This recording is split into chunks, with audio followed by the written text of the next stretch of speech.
falamos o nome de Pelé, a primeira coisa que lembramos é futebol, mas ele nunca foi só isso. E um outro lado da sua história foi a insistente disputa de diferentes grupos pelo uso político de sua imagem. Recentemente, a Netflix lançou uma série contando a história da seleção brasileira na Copa de 1970 e da conquista do tricampeonato. Eu assisti e achei bem legal ver os bastidores do tri.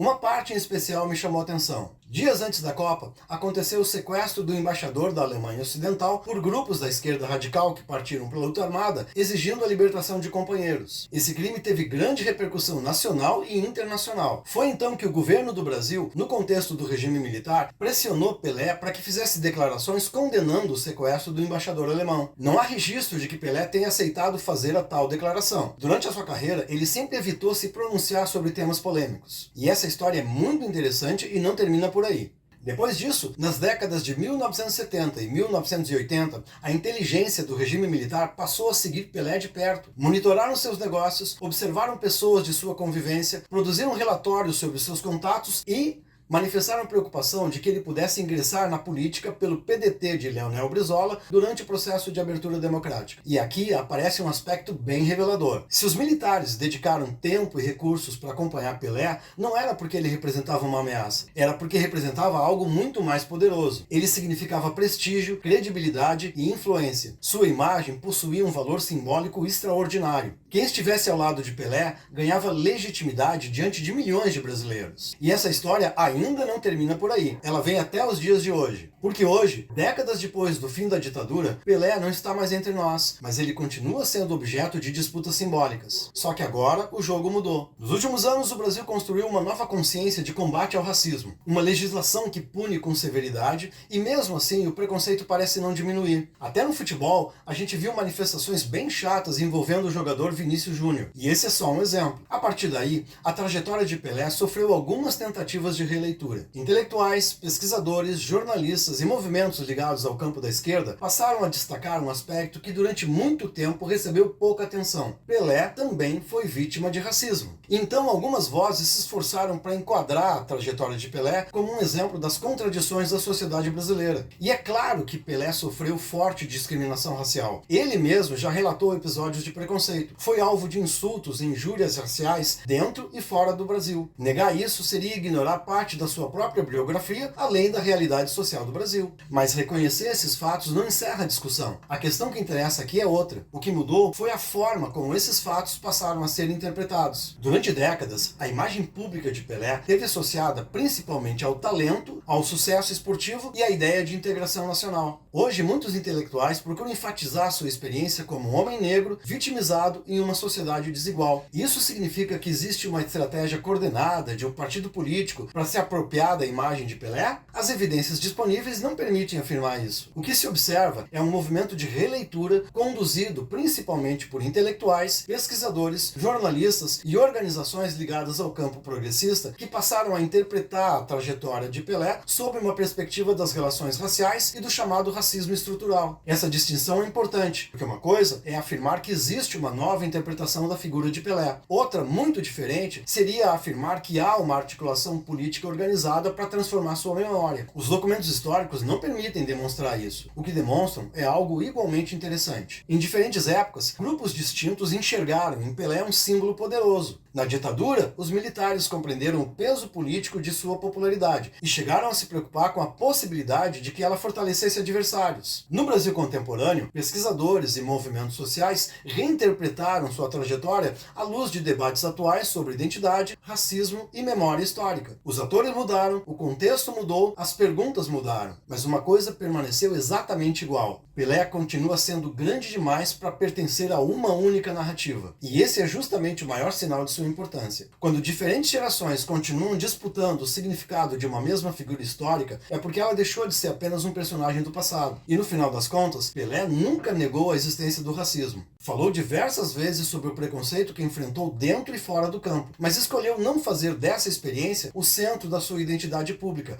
nem se apresentar como uma vítima da sociedade. Caminhou de cabeça erguida e deixou que o seu talento respondesse por ele. Entendia que a sua maior contribuição era ser o melhor dentro de campo e mostrar pelo exemplo que a excelência também derruba barreiras. Foi esse Pelé que inspirou milhões de crianças e jovens, negros e brancos, a acreditar que dedicação, disciplina e competência podem transformar vidas. Esse é um legado que vai muito além da política e um exemplo muito mais apropriado a um país que ainda precisa fechar tantas feridas. E chegamos àquele momento em que eu te peço para se inscrever no meu canal. Se essa reflexão te acrescentou alguma coisa, o teu like ajuda a incentivar o trabalho, não leva nem um segundo. Eu gostaria de saber a tua opinião, escreve aí nos comentários. Ainda tem muita coisa interessante pra gente conversar.